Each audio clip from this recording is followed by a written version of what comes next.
Thank you so much for sticking around Upper Michigan today. I've been learning so much about our relationship with plants and with the animals in our area too. Julia, I'm curious, is there something that you've learned here this morning that you didn't know before going into the episode?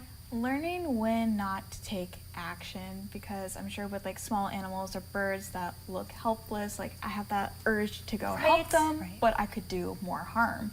I feel like as human beings, we kind of all have this complex that, you know, we want to be a savior, and really it should be left to the experts. Is there one thing, Cayenne, that you see human activity interfering with mammals in a negative way? Sticking as far as rehab goes, I'd say the number one thing is that people always feed them the wrong thing.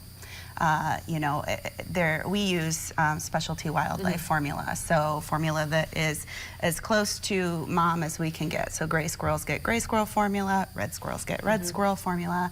You know, if you're feeding, I can't even tell you all of the crazy things that people feed wildlife, and unfortunately, we are so behind the 8 ball. With a pristine little baby that hasn't been fed the wrong thing, that isn't injured.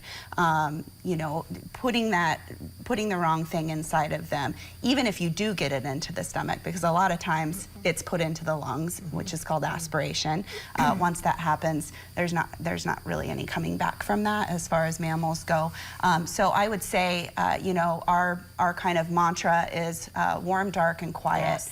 Do not feed them. Do not give them any kind of water from an eyedropper or a spoon or a bottle if you have one. Put them in a warm, dark, quiet place and transport them to us as soon as you can. And then, of course, the relationship between native plants and these animals is so important, because these animals might habitate in them or eat some of the insects that live on these plants. So can you remind us just how important it is to keep our gardens native? Because we're getting into that season where we're done with the snow. We want color.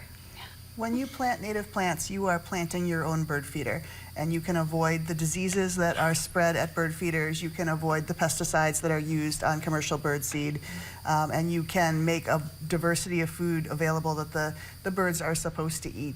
And if you plant your native plants, then the wildlife is able to find the food that they need and the resources there on a property of someone who's an ally to wildlife, rather than having to try and forage on some place where they might be found as a nuisance and be poisoned or otherwise disposed of.